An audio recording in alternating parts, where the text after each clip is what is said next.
नमस्कार सर। नमस्कार। सर क्या नाम है आपका? मनुलाल शुक्ला। मन्नू जी, आप कहाँ के रहने वाले हैं? ये उमरहाई, नागौर, सतना, एमपी। सर संत रामपाल जी महाराज से नाम दीक्षा आपने कब ली? ये 10 फरवरी 2012। सर संत रामपाल जी महाराज से नाम दीक्षा लेने से पहले क्या आप कोई भक्ति साधना भी करते थे? ये इस जगत की रीति रिवाज के अनुसार सभी देवी देवताओं की पूजा करता था। चारों धाम की यात्रा भी किया था। श्रीमद् भागवत कथा भी सुनी थी। और ये कुआं तालाब जो था, धर्म यज्ञ का जो जैसा बताते थे यहाँ के अनुसार सभी करते थे।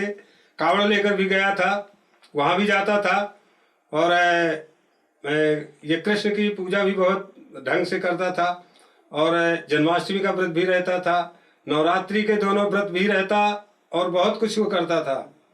ये भक्ति करते करते बहुत दिन हो गया था। मैंने मंदिर भी बनवाया था, और अच्छा मंदिर बनवा के वहाँ भक्ति करता था। लेकिन मेरा मन जो है वो अशांति का कारण बना रहा। जब से श्रीमद् भागवत की कथा मैंने सुनी, फिर मैंने श्रीमद् भागवत कथा लेके और उसका अध्ययन भी किया, पढ़ा। और पाठ में मुझे ये मिलता था कि तत्वदर्शी संत की खोज करने के बाद ही उस परम पद की खोज करनी चाहिए, या परमात्मा प्राप्ति या कोई भी मार्ग तभी मिलता है जब वो तत्वदर्शी संत की खोज करे।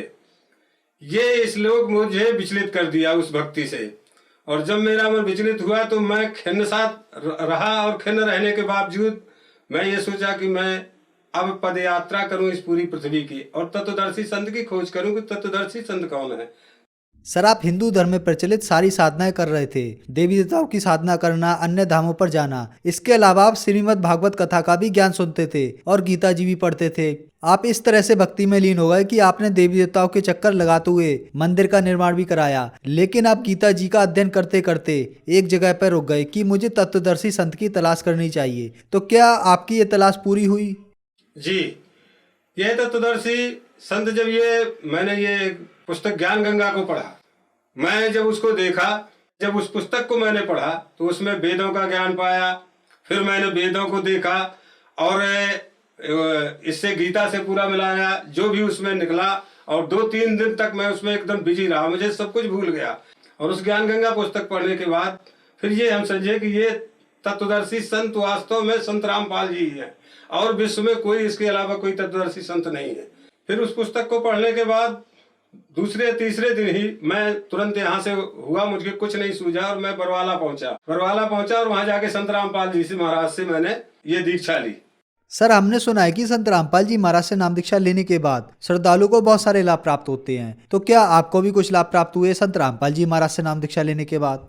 ये मेरे को ये माइग्रेन की बीमारी थी, ऐसे ऐसे करके, जिससे मैं बहुत पीड़ित रहता था, हमेशा ही रहता था।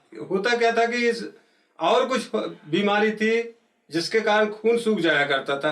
संत रामपाल जी से जैसे ही वो लिए दीक्षा, वहां से प्राप्त किए, और संत रामपाल जी महाराज के दर्शन के लिए गए, और जैसे ही उन्होंने सर पर आग रख दिया, वो दिन है और पहले का और आज है कि तब से आज तक कुछ मालूम नहीं पड़ा, ये जाता रहा। ये सर का दर्द मेरा माइग्रेशन का जो था, ये तुरंत उस समय चला गया। और महान लाभ तो ये था कि हमारी एक बच्ची होके और 12, 13, 14 साल तक हो गया था, उसके कोई संतान नहीं हो रही थी, जिसके कारण से इस कर्मकांड की जितनी भी पूजाएं थी, सभी राव की पूजा, जो भी जितनी पूजाएं थी सभी करवा चुके थे बड़ी बड़ी पंडितों से। कई पंडित बैठाल के सब कुछ हो गया था, लेकिन कहीं कुछ नहीं हुआ था। डॉक्टर बोल देता था कि इसके तो बच्चेदानी में वो हो गया है, और बच्चेदानी का ऑपरेशन करना पड़ेगा, ऐसा करना पड़ेगा। जब हम 2012 में जुड़े संत रामपाल जी महाराज से, और वहाँ जब हमारी भक्तमती ने कहा कि पोता चाहिए, परमात्मा ने हंसते हुए कह दिया कि जहाँ पोता होगा, और यहाँ आए उसके 9 महीने बाद तुरंत पोता हो गया संत रामपाल जी महाराज की कृपा से।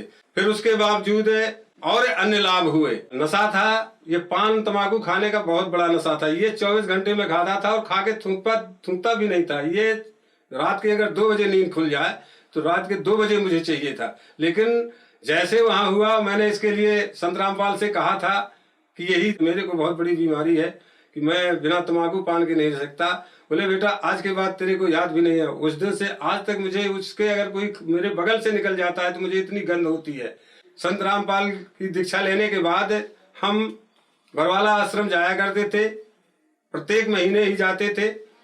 तो एक बार ऐसे हुआ कि हम कुछ भक्तों के लिए और अलग ठहर गए यहाँ दिल्ली लेने के लिए। उन लोगों को पहली बार वो लोग भी जा रहे थे, कुछ भक्त थे, और भक्तमती वहाँ से चली गई और सब भक्तों के साथ वो थी, और जींद पहुँचते पहुँचते वो ट्रेन से गिर गई।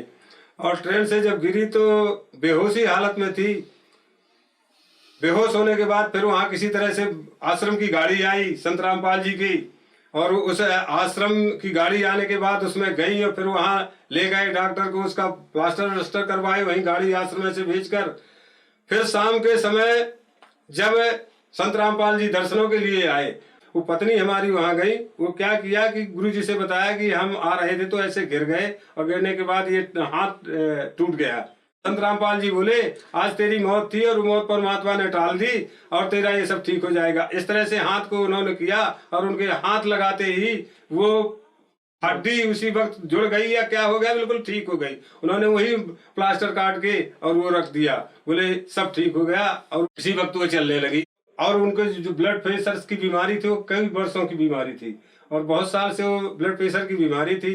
ब्लड प्रेशर की बीमारी के कारण डॉक्टर ये कह दिए थे कि आजीवन तुमको ये ब्लड प्रेशर की बीमारी तब तक परेशान करेगी और इसको हमेशा गोली खाते रहना था। वो गोली हमेशा खाती रहती थी, किसी एक दिन के लिए नहीं वो गोली छूट रही थी। जिस समय से संत रामपाल जी से गुरु दीक्षा ली और यहाँ दीक्षा लेने के बाद वो गोली वहीं पर आज तक फेंक दी गई, वहीं पर उन्होंने फेंक दिया और आज तक वो गोली का सामना नहीं करना पड़ा। उनका ब्लड प्रेशर और जो भी शुगर, जो भी जैसी बीमारियां थी, उनके जितने भी सारी बीमारियां थी, आज तक उनका कहीं एक बुखार की गोली तक नहीं उनको लानी पड़ी है। और ना हम 2012 से और आज तक हम तो ये तरस गए कि बीमारी और बुखार होती क्या है, कैसे होती है, लोग कैसे बीमार हो जाते हैं। तो परमात्मा संत रामपाल जी की जब से दीक्षा गुरु दीक्षा लिए, जब से आज तक मैं और मेरा परिवार खूब खुशहाल है संत, और उसमें कोई भी किसी प्रकार की कोई बीमारी नहीं है। सर, संत रामपाल जी महाराज से नाम दीक्षा लेने के बाद आपकी माइग्रेन की बीमारी ठीक हुई।